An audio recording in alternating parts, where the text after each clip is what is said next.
J'ai eu des messages du genre « Ouais, mais il nous a rendu plus visibles. Ouais, mais si c'est un blanc qui le fait. Nous, si on a regardé, c'était pour se rappeler le bon vieux temps. Ouais, mais nous, c'est pour la musique. Ouais, mais c'est pour la culture du hip-hop, c'est bien. Ouais, mais c'est Jay-Z qui a choisi que cette année ce soit Dr. Dre, que cette année ce soit le hip-hop. Jay-Z a intégré la NFL. » Ce que je ne comprends pas, c'est que ce qui s'est passé avec Colin Kaepernick, on est en 2022, ça fait pas si longtemps que ça. Et pourtant, il semblerait qu'il y ait déjà une amnistie envers la NFL. Si tu recherches... Non, pas aujourd'hui. Je ne suis pas d'humeur, on va droit au but.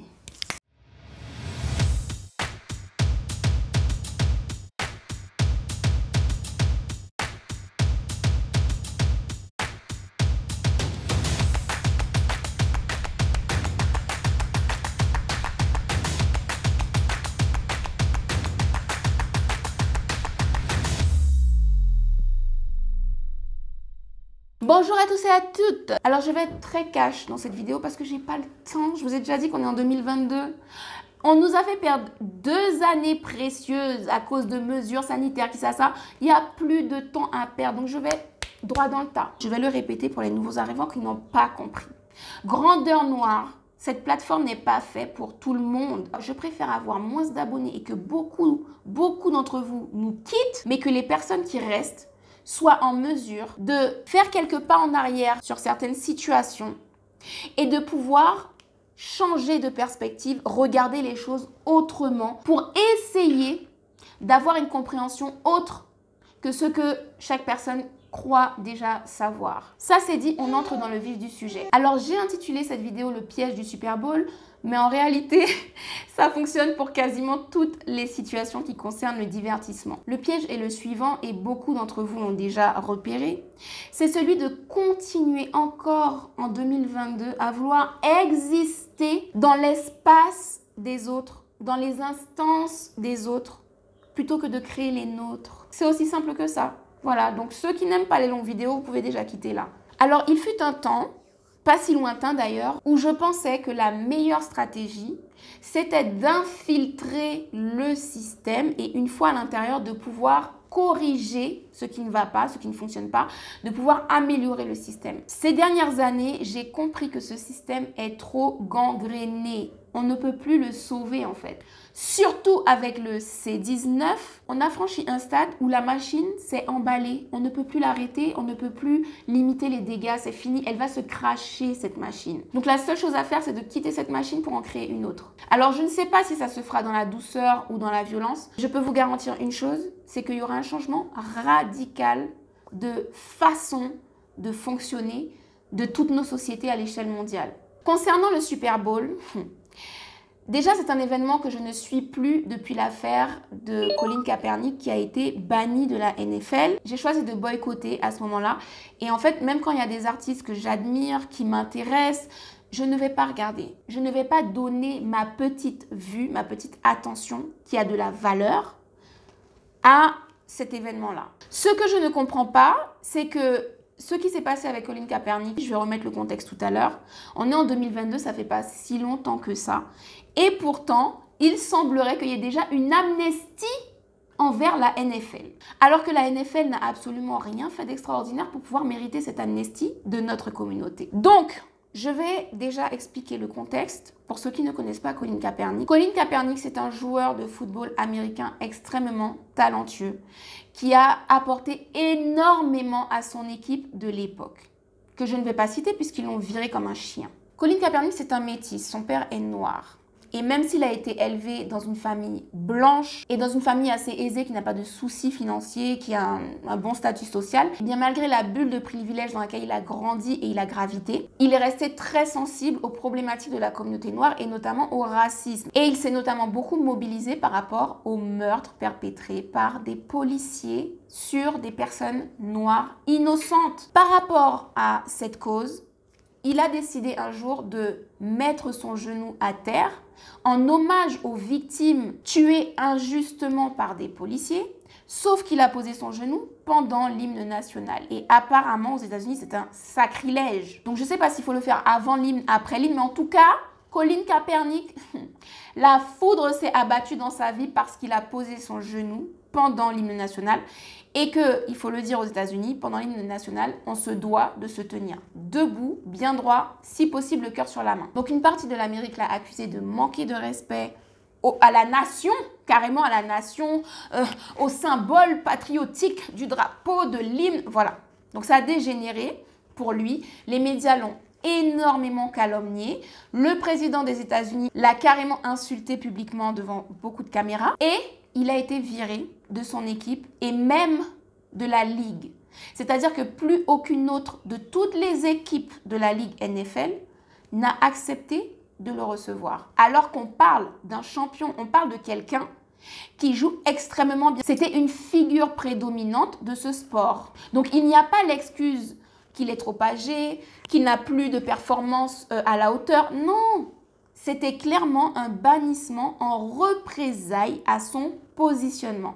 Parce qu'en fait, il l'a fait une fois, ça a fait scandale, il a recommencé.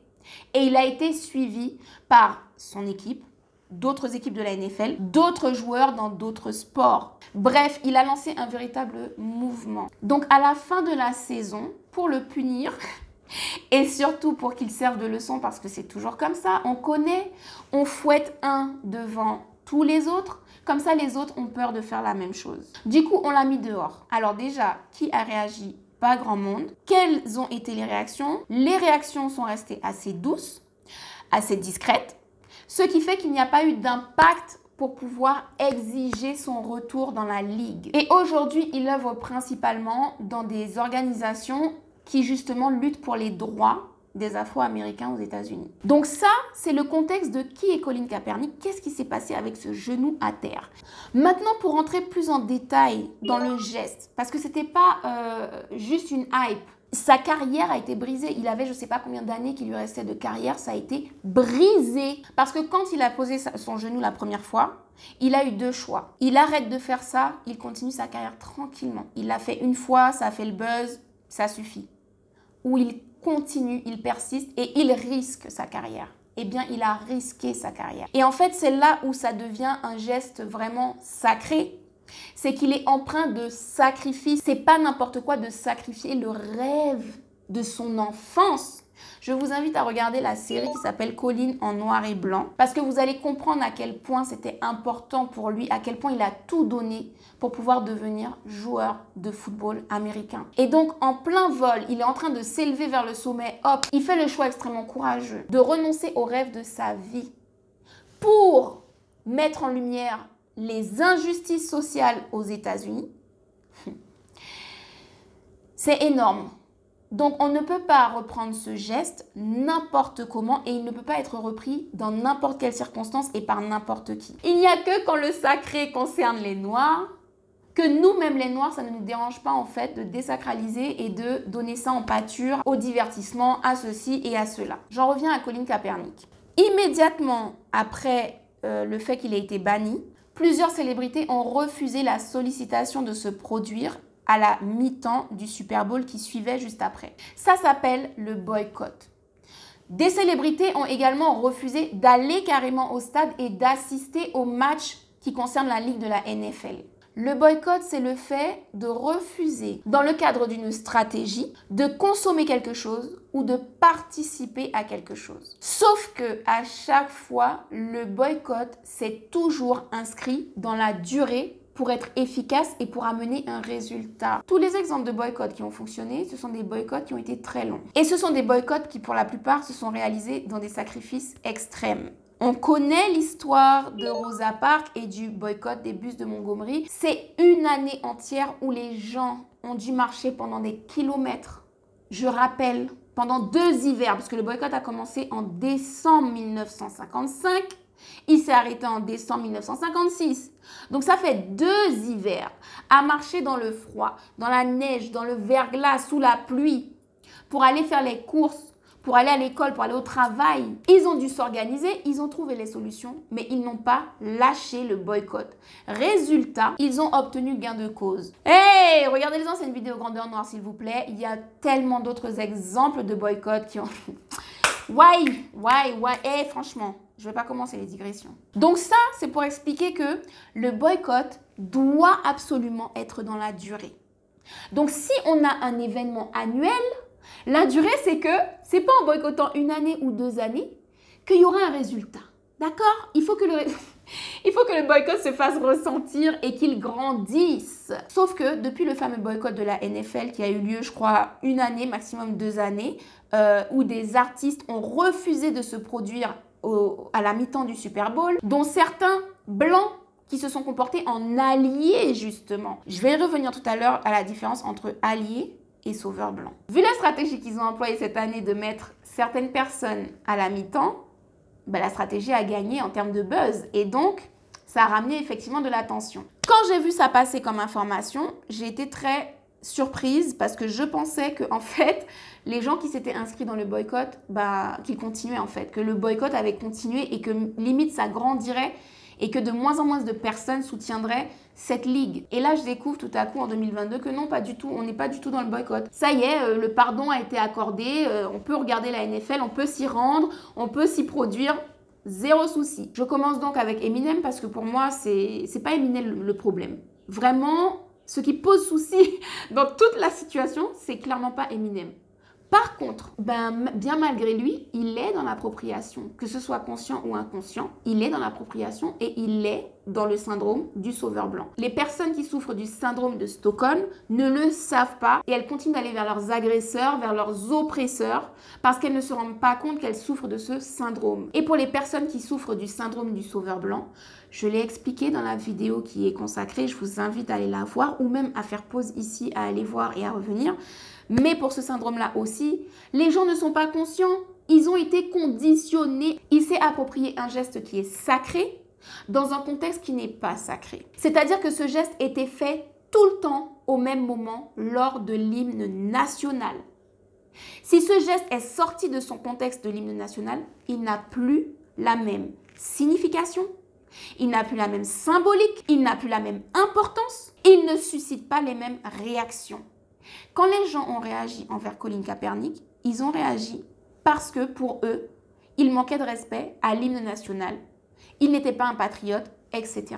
Donc il y avait un contexte bien particulier. On sort ce geste de ce contexte particulier, on le met ailleurs. Ce n'est plus la même chose. Donc Eminem s'est approprié un symbole sacré et l'a désacralisé puisqu'il l'a enlevé de son contexte. Ensuite, Eminem s'est approprié un geste qu'une personne racisée a fait pour pouvoir amener la lumière sur une problématique qui concerne les personnes racisées. Et parce que cette personne est racisée, cette personne a eu des représailles extrêmement graves. Eminem sait très bien qu'il bénéficie du bouclier de Captain America. Il a la bonne couleur pour l'Amérique. Il en est tout à fait conscient puisqu'il l'a évoqué dans des interviews. À aucun niveau, ça ne nous est favorable qu'une personne avec des privilèges qui ne va pas rencontrer les mêmes réactions reprenne ce que quelqu'un s'est sacrifié à faire. Je ne sais pas à quel moment ça devient quelque chose qui aide. Parce que voilà ce qui s'est passé et qui était de toute façon prévisible. C'est que Eminem a fait la une de nombreux médias et qu'il a été dépeint comme étant courageux, héroïque, téméraire, qui ose prendre position contre les grands patrons. Donc en fait, quand lui le fait, ça paraît comme un geste courageux. Quand quelqu'un de métis ou de noir le fait, c'est un ingrat par rapport à tout ce que l'Amérique lui a apporté. Donc nécessairement, on est dans l'appropriation parce que comme je l'ai expliqué dans la vidéo sur l'appropriation, à partir du moment où on prend quelque chose dans une communauté, qu'on arrive à le transformer, qu'on sait qu'on va lui apporter une valeur positive de par notre privilège blanc, c'est de l'appropriation. Pourquoi est-ce que c'est une personne qui n'est pas directement concernée au premier plan qui vient le faire? Parce que là, on parle de noirs tués par des policiers blancs. En fait, lui, peut-être qu'il n'est même pas conscient qu'il est dans l'appropriation. Peut-être qu'il n'est pas conscient d'avoir enfilé l'attitude du sauveur blanc. Donc, l'intention d'Eminem n'est pas mon propos. Mon propos, c'est factuel. Il a fait ci, ça correspond à ça, point. Donc, en l'occurrence, il est en plein en train de nager au milieu de l'appropriation. C'est un fait, point. Il y a différence entre allié et sauveur blanc. Un allié, il ne franchit pas la ligne de prendre la place des premières personnes concernées. Les alliés, ils aident, ils ne font pas à la place d'eux. Donc que Eminem, dans un concert à lui, décide de poser son genou à terre ou de parler des violences policières et notamment des meurtres policiers envers les Noirs, ou de faire une référence en soutien dans un de ses concerts à lui, il n'y a pas de problème. On est dans le fait d'apporter la lumière sur une problématique. Par contre, dans un événement où c'est un Noir qui en veut d'être, en l'occurrence le Dr Dre, il est invité. Le truc tourne autour de la culture noire et veut valoriser la culture noire. Ce n'est pas à toi de mettre le genou à terre si un genou doit être mis à terre. Donc, deux situations. Soit les artistes noirs n'ont pas jugé opportun d'adopter cette stratégie-là pour pouvoir apporter la lumière sur ce thème-là. Soit, il faut le faire tous. Parce que le faire tout seul, porter ce poids-là, ce geste, ce symbole, on n'est pas dans quelque chose, dans un petit phénomène isolé juste aux États-Unis. On est dans quelque chose qui a impacté énormément notre génération. Tu reprends ça tout seul au milieu d'artistes noirs qui ne l'ont pas fait. Je ne sais pas comment vous expliquer que la logique voudrait que comme les artistes noirs sont les premiers concernés et qu'ils ont été impactés dans leur vie par les violences policières, les abus policiers, ce serait à eux de poser le genou à terre. Si eux ne le font pas, pourquoi quelqu'un d'extérieur à la communauté qui n'est pas directement concerné le fait en leur présence? Parce que à partir du moment où c'est fait en leur présence, seul, c'est fait à leur place. Et là, forcément, ça ne renvoie pas une image de nous-mêmes, de force et de puissance. On a beau venir avec tous les hits des années 90, des années 2000. Sur la fin, on est faible. On est faible parce que s'il y avait une position à prendre, pourquoi c'est pas nous qui l'avons pris? Pourquoi il faut attendre que ce soit l'artiste blanc mainstream qui vienne la prendre à notre place et que ce soit lui qui fasse la une des journaux? Donc, Eminem n'est pas resté à sa place d'allié. Il a franchi la ligne. Et il a endossé une cape de « moi, je viens faire quelque chose », soit quelque chose que vous n'êtes pas capable de faire, soit quelque chose que vous ne voulez pas faire, que ça ne vous intéresse pas de faire. En tous les cas, c'est pas bon pour nous. Ça ne nous sert pas. Et là, j'en viens à poser une question très importante. Je pense que beaucoup n'auront peut-être pas le courage de faire une introspection, mais qui voulons-nous convaincre? J'ai eu des messages du genre « Ouais, mais il nous a rendu plus visibles. Ouais, mais si c'est un blanc qui le fait, eh ben la communauté blanche va mieux comprendre. » Donc ma question, qui souhaitons-nous convaincre que nous avons de la valeur? Si c'est nous-mêmes, nous n'avons pas besoin d'Eminem. On n'a pas besoin de personnes extérieures à la communauté pour le faire à notre place. Je répète, on n'a pas besoin que des personnes extérieures à la communauté nous sauvent. Nous avons un devoir et nous avons des responsabilités. Soit nous les prenons et nous nous en sortons, soit nous attendons que d'autres viennent nous sauver et ça ne fonctionnera pas. Ça fait plus de 400 ans que ça ne fonctionne pas d'attendre que les autres nous sauvent. Je vais vous prendre un exemple sur lequel on va réfléchir ensemble. Pour pouvoir faire cette vidéo, je me suis renseignée sur qu'est-ce qui s'est passé exactement, qui était là, qui n'était pas là, qui a fait quoi. On va juste prendre les gens qui étaient présents dans le stade. En tout cas, ceux dont j'ai connaissance qui étaient présents. Peut-être qu'il y en a d'autres, je n'ai pas pris connaissance.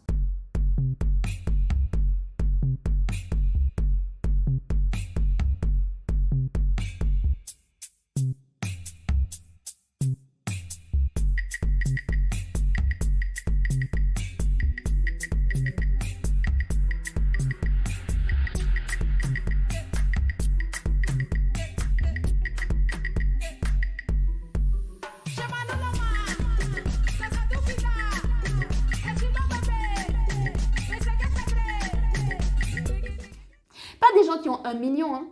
Des gens qui ont des dizaines, pour certains des centaines de millions de dollars à leur actif. Si ces personnes que je viens de vous citer, au lieu d'aller s'asseoir dans le stade des autres, dans l'événement des autres, au lieu d'aller se produire dans l'événement des autres à la mi-temps, si ces personnes se réunissaient pour mettre sur pied une ligue sportive, des équipes avec les jeunes talents, c'est pas ce qui manque. S'ils se mettaient ensemble pour acheter un stade, pour pouvoir organiser un championnat et pour organiser une mi-temps spectaculaire lors de cette finale, avec soit leurs propres prestations, puisqu'on parle de chanteurs, soit qu'ils fassent appel à d'autres, mais en tous les cas, tous ces gens-là ont les moyens de se mettre ensemble pour faire ça. Ils ne le font pas. À la place, non seulement eux, ils vont dans des instances qui nous dominent tous, eux y compris, mais en plus, ils nous ramènent avec eux. Parce que forcément, quand le public de Dre, Snoop, Blige, Kendrick, etc. Les suit, il va les suivre au stade. Que ce soit à travers des vues, que ce soit à travers des achats de tickets. Quand vous savez que Rihanna est là ou que Beyoncé est là, Voilà, on veut se renseigner sur l'événement, on veut aller voir. Donc, ça crée un buzz supplémentaire autour de l'événement. Donc, le vrai problème, c'est que nous continuons à aller alimenter un système qui ne nous respecte pas, qui ne nous a jamais respectés et qui ne va pas commencer à nous respecter maintenant, alors que nous sommes dans la position toujours de dominer, alors que nous sommes dans la position de gens sur qui on crache et qui retournent quand même auprès des gens qui ont craché sur nous. On aura beau m'expliquer. C'est une stratégie, il faut infiltrer pour, ça donne de la visibilité. J'en reviens à qui est-ce qu'on veut convaincre. Si c'est notre communauté, pour pouvoir se renforcer, on n'a pas besoin de passer par la NFL ou de passer par des instances blanches, racistes. Si par contre, on souhaite absolument convaincre le public blanc que nous avons de la valeur, eh bien, il y a 3 situations. Soit on a affaire au public blanc qui connaît notre valeur et qui respecte déjà notre valeur, donc il n'y a rien à convaincre. Soit on a affaire au public blanc qui connaît notre valeur, mais qui nous exploite et qui nous vole et qui nous pille. Il n'y a rien à convaincre non plus parce qu'ils savent mieux que nous-mêmes notre valeur. Soit on a affaire à une population blanche raciste qui ne nous aimera jamais, qui sera toujours dans la mauvaise foi et le déni de notre valeur. Dans les 3 cas de figure, ça sert à rien d'aller les convaincre en allant faire les beaux à la NFL. C'est pas ça qui va faire bouger les lignes. Nos plus grands artistes noirs se sont produits. Michael Jackson, Whitney Houston, Alicia Keys, Beyoncé. Combien d'artistes noirs ont fait la mi-temps du Super Bowl, ont mis le feu, ont donné des spectacles spectaculairement spectaculaires? Est-ce que ça nous a fait gagner en puissance? Non. Est-ce que ça a ramené le respect des policiers envers les vies noires? Non. Est-ce que ça a augmenté le soutien de la communauté blanche concernant les problématiques noires? Non. La preuve, c'est qu'en 2022, on est toujours dans l'espoir que cette mi-temps apporte un progrès. Ah là là. Alors du coup, j'en arrive au deuxième problème du Super Bowl. C'est celui des collabos. C'est pas la première fois que je dis tout haut des choses qui ne font pas plaisir. Et j'avoue que mon tort, c'est que je ne mets pas de vaseline pour faire passer mon message et pour le faire rentrer, pour le faire pénétrer dans le cerveau.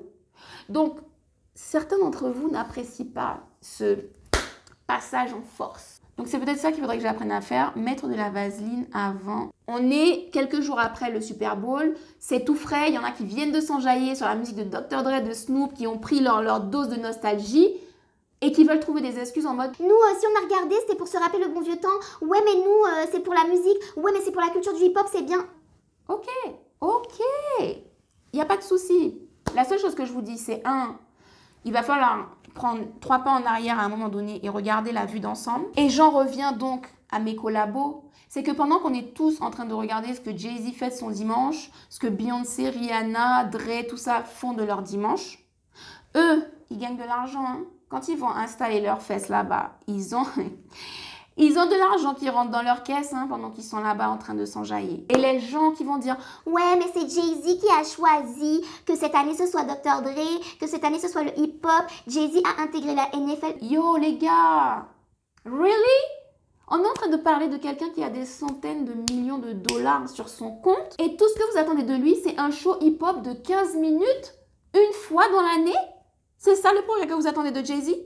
C'est tout ce qu'il peut faire pour vous là? Donc, encore une fois, je vais parler de collabo parce qu'à un moment donné, soit on choisit de s'asseoir à la table de nos oppresseurs et de manger les miettes, les restes qu'ils veulent bien nous accorder parce que de toute façon, ce sera toujours mieux que les autres dehors qui n'ont absolument rien de cette table des oppresseurs. Soit on fait le choix de s'évader de la plantation et on ne mange plus jamais avec le maître parce qu'on va développer sa propre agriculture avec ses frères et sœurs. On va mettre en place son exploitation agricole et non seulement on aura de quoi manger nous, mais on va donner à manger aux autres. Donc, je ne vous dis pas de cesser d'écouter de la musique. Je ne vous dis pas de cesser de suivre vos artistes préférés ou de cesser d'être inspiré par eux, de cesser de les admirer. Ce que je vous dis, c'est de doser l'énergie et l'attention que vous donnez à certaines personnes parce que vous pouvez faire autre chose de cette énergie et de cette attention qui vous construisent, qui construisent vos enfants, qui construisent le nouveau système dont nous avons besoin. Est-ce que les personnes que nous suivons, célébrités ou pas,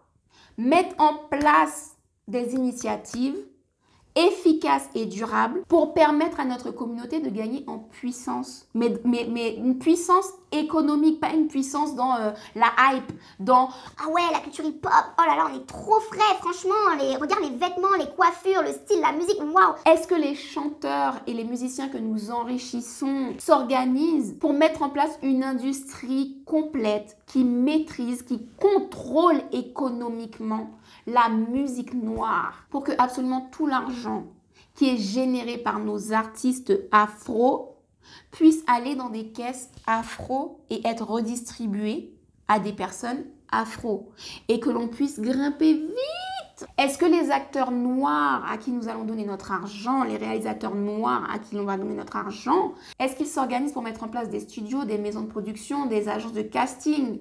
Bref, toute une chaîne qui là encore maîtrise économiquement depuis la première étape jusqu'à la dernière d'un film. Et surtout que ces personnes maîtrisent tout le flux financier qui vient dans les caisses à partir du moment où le film est dans les salles de cinéma et sur telle et telle plateforme. Dans le sport, est-ce que nous soutenons des joueurs qui nous amènent vers l'émancipation de nos joueurs noirs?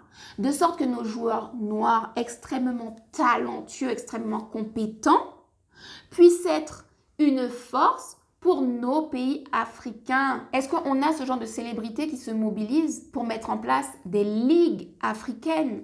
Que ce soit dans le basket, que ce soit dans le football, peu importe le sport en fait, mais que nous ayons nos ligues africaines, nos équipes africaines, nos centres de formation africains. Et surtout pour que nous devenions en mesure d'offrir des salaires et des niveaux de vie qui permettent à nos joueurs de rester œuvrés dans leur pays ou de rester œuvrés dans leur continent. Ce sont les personnes qui ont ces ambitions-là qu'il nous faut enrichir. Les millionnaires qui ne nous servent pas à peser financièrement et au niveau de leur influence pour libérer des personnes qui n'ont rien à faire en prison, pour obtenir justice par rapport à des meurtres qui n'auraient pas dû avoir lieu. Des millionnaires qui ne se contentent pas de donner des bourses, mais qui bâtissent des écoles avec un autre type d'instruction que Napoléon, Abraham Lincoln et compagnie. Les millionnaires qui ne servent pas à faire tout ça, et bien plus encore, c'est bon, ça sert à rien, on n'en veut plus. La prochaine élite de millionnaires qui doit émerger, ça doit être des millionnaires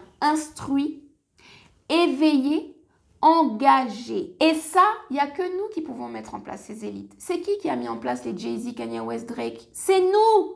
C'est notre argent. Quand on achète les CD, les cassettes, quand on stream, quand on va voir les concerts, c'est nous qui les rendons millionnaires. C'est nous qui avons choisi les millionnaires que nous avons aujourd'hui. Nous n'étions pas aussi instruits et éveillés parce qu'il n'y avait pas Internet. Aujourd'hui, avec Internet, on a tellement de connaissances, on a tellement compris les choses et les enjeux qu'on ne peut plus confier notre argent à n'importe qui. Il nous faut des gens qui agissent dans notre intérêt. Plus de collabos, s'il vous plaît. Donc voilà où je souhaitais en venir. Donc je conclus en vous disant, s'il vous plaît, cessons de tomber à chaque fois dans le même piège, celui de la séduction. La NFL, si ça ne l'intéressait pas financièrement de proposer ce show-là sur le hip-hop avec des grandes figures noires, si financièrement ce n'était pas intéressant pour eux, Jay-Z ou pas Jay-Z dans le conseil, dans je sais pas quoi, ils ne l'auraient pas accepté. C'est parce qu'ils ont plus à y gagner qu'autre chose. Et encore une fois, à chaque fois, les grands gagnants, c'est toujours les milliardaires blancs. Ceux qui possèdent la NFL, ceux qui possèdent les équipes, ceux qui possèdent le stade, etc. Donc vous avez beau croire que Jay-Z, Dr. Dre, tous ces gens-là sont puissants, ont de l'argent. En fait, eux, ils sont au bas de la chaîne des gens puissants et des gens riches. Ils sont tout en bas de la chaîne. C'est pas eux qui décident. Tellement ce sont des pantins qu'ils ont peur eux aussi du boycott, de la censure, des représailles et que du coup, ils se limitent, ils ne se permettent plus de faire certaines choses. Ce qu'ils faisaient avant d'être millionnaires, ils ne se permettront plus de le faire aujourd'hui parce qu'ils veulent rester millionnaires et parce qu'ils veulent encore plus de millions. Parce qu'ils ont des contrats qui les engagent sur plusieurs années et qu'ils ne veulent pas perdre ces contrats, ça les enrichit. C'est-à-dire qu'aujourd'hui, Dre ou Kanye ou Jay-Z, ils peuvent rester 5 ans, 10 ans sans faire de musique. Il y a de l'argent qui rentre par rapport à certains contrats. Et ça, ils ne veulent pas perdre ce train de vie. Donc, il y a des choses qu'ils ne vont pas sacrifier, ce que Colin Kaepernick a fait, pour vous, pour moi, pour la communauté. Voilà, donc je conclus sur le fait qu'il faut absolument qu'on cesse de tomber dans le même piège de séduction qu'on nous tend à chaque fois. C'est-à-dire que la NFL, Dove, H&M, Gucci, Balenciaga, Prada, toutes ces instances sont racistes. Toutes ces instances dominent, oppressent, notamment la NFL. Les joueurs ne sont rien d'autre que du bétail qui rapporte aux milliardaires qui possèdent tout ça. On n'a pas d'importance pour eux. Et quand ils font quelque chose qui nous offense, ils en ont rien à faire. Au fond de leur sincérité, le seul truc qui les inquiète, c'est est-ce qu'ils vont pouvoir faire autant d'argent l'année prochaine malgré ce qu'ils ont fait là. Donc, ils trouvent des stratégies pour ramener le manque à gagner. Quand quelques-uns d'entre nous se mettent à boycotter, il faut les ramener. Donc, on leur donne ce qu'ils veulent. On les attire avec du miel. Cette année, le miel, c'était Dre et compagnie au Super Bowl à la mi-temps. Donc, apprenons à garder nos positions dignes. Si on boycotte jusqu'au bout. C'est pas une année on boycotte et puis une année il y a Dre, donc je regarde, ou une année il y a Dre, donc je paye mon ticket pour...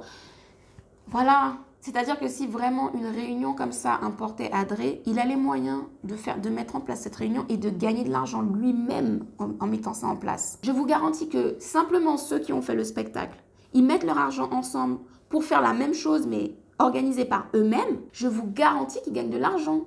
Et je vous garantis que ce sera tout public, c'est pas juste les Noirs qui iront voir. C'est absolument tout le monde. Parce que s'il y a bien deux choses qui rassemblent, c'est la musique et le sport. Et notre communauté a de quoi offrir ça et rassembler tout public pour justement mettre en lumière nos causes. Sans censure, sans représailles. Voilà, vous savez tout concernant mon positionnement. Si j'ai supprimé la section commentaires sur Instagram, c'est parce qu'il y a vraiment trop de personnes malades dans leur tête. Malades parce que ce sont des personnes qui ont un comportement sur les réseaux sociaux qu'elles ne se permettraient pas en vrai, à savoir insulter, accuser. Il y a même des gens qui ne sont pas abonnés à la page parce que l'article leur a été partagé par un tel, ils viennent déverser leur haine et ils repartent. Sauf que cette haine, c'est une charge mentale.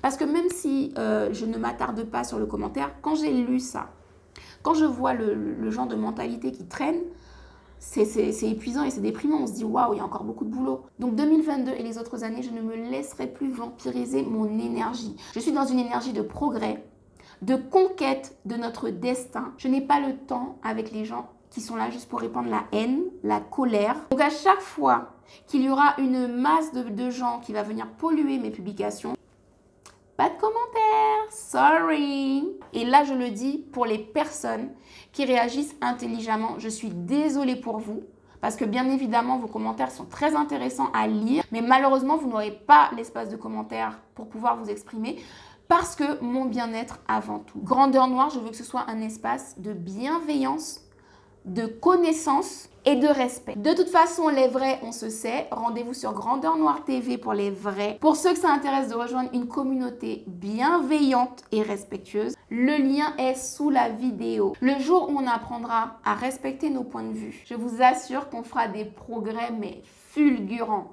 Parce que là, on va commencer à savoir travailler ensemble, avancer ensemble. Voilà. Sur ce, rendez-vous sur Grandeur Noire TV pour les prochaines vidéos.